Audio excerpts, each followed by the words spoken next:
রাইমা, বিথিকা, রাজীব, কোথায় তোমরা? তাড়াতাড়ি এসো, আমার কথা আছে। মামা, তুমি আজ অফিস থেকে এত তাড়াতাড়ি বাড়ি চলে এলে? কেন তাড়াতাড়ি এলাম সেটা বলবো বলেই তো ডাকছি। দিদি, এখনো মন খারাপ করে আছিস? আয় আয় আমার সঙ্গে, এত আয় আয়, বস বস এখানে বস।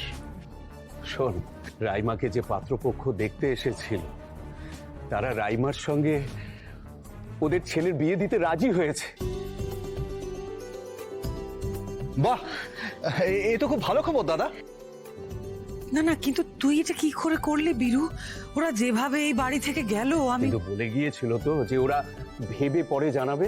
আমি আজ ওদের বাড়িতে গিয়েছিলাম, গিয়ে আমি নিজে রিকোয়েস্ট করেছি। দেখ, এটা তো সত্যি আমাদের দিক থেকে একটা ভুল হয়েছিল, আর সেটা আমি না করলেও কেউ করেছিল। তার প্রায়শ্চিত্ত তো আমাকেই করতে হবে। দিদি, তুই তো জানিস বাঁকুড়ায় আমাদের যে 100 একর জমি আছে তার মধ্যে 50 একর আমি রাইমার নামে লিখে দেব, ওদের কথা দিয়েছি। তুই সত্যি বলছিস? ইয়েস, তুই তো জানিস বীরেন্দ্র চক্রবর্তীর কথার কখনো নড়চড় হয় না। বাস, এরপর নিশ্চয়ই ওরা আর কিছু বলতে পারেনি। দিদি, ওদের একটা প্রজেক্টের জন্য, মানে একটা নতুন ফ্যাক্টরি তৈরি করবে, তার জন্য কিছু জমির একটা অ্যাপ্রুভাল আটকে ছিল। আমি বলেছি আমাদের পরিবেশ মন্ত্রী তরুণ দাস আছেন না, আমি ওর সাথে কথা বলে ওদের অ্যাপ্রুভালটা কালি করিয়ে দেব। আমার মেয়েটার জন্য তুই এত কিছু করলি বীরু।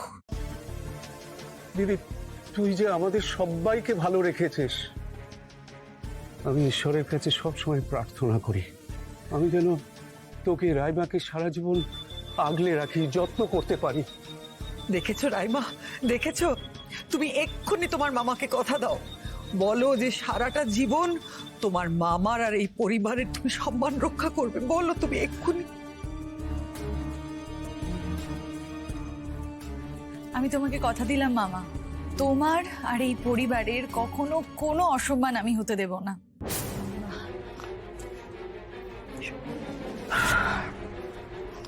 God bless you, my child.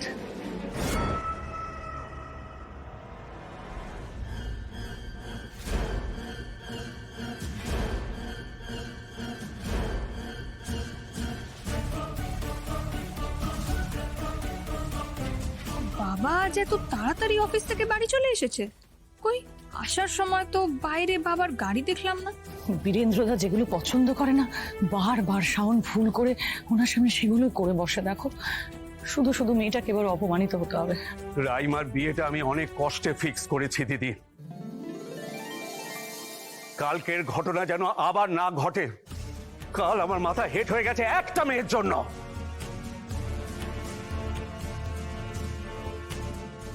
আর একটা কথাও পরিষ্কার করে ওকে বলে দে, এ বাড়িতে যদি ওকে থাকতে হয় তাহলে আর কোনো রকম ভুল করা চলবে না। সবার কথা ওকে শুনে চলতে হবে, বিশেষ করে তোর কথা, চোখ কান বুঝে তোর কথা ওকে শুনতে হবে, না হলে ওর কপালে দুঃখ আছে।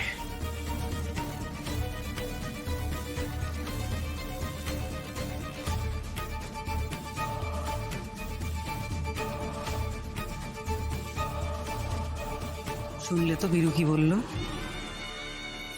বিয়ের সময় আমি ঠিক যেভাবে বলবো তোমাকে ঠিক সেইভাবেই চলতে হবে। আর বীরু তো এটাও চায় না যে কেউ জানুক তুমি এখানে আছো।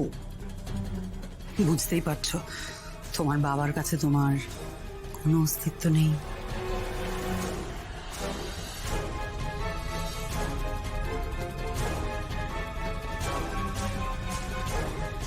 কিছু হয়ে গেল তাও মেয়ের অহংকার যাচ্ছে না। আমি দেখছি তোমাকে, দাঁড়াও।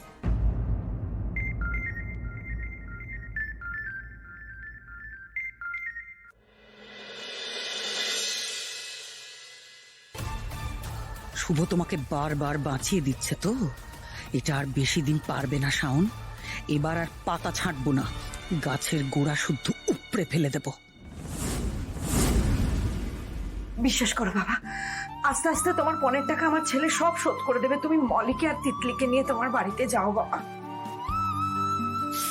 শাশুড়ি মা, আপনার বরকে আর ছেলেকে না আমি একদম একদম বিশ্বাস করি না। আপনার বর যে একটা মিথ্যাবাদী সেটা তো আমার বিয়ের সময়ই প্রমাণিত হয়েছে। আরেকজন যে কি করবে তার তো কোনো ঠিক ঠিকানাই নেই।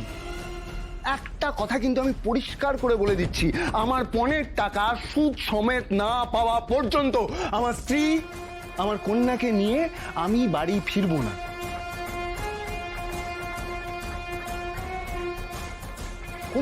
কোন মুখে সমস্ত কথা বলো তোমরা? লজ্জা করে না? ছি! খবরদার জামাই বাবু, আর একটাও বাজে কথা না, নাহলে কিন্তু জামাই আদর এবার অন্য রকমের হবে।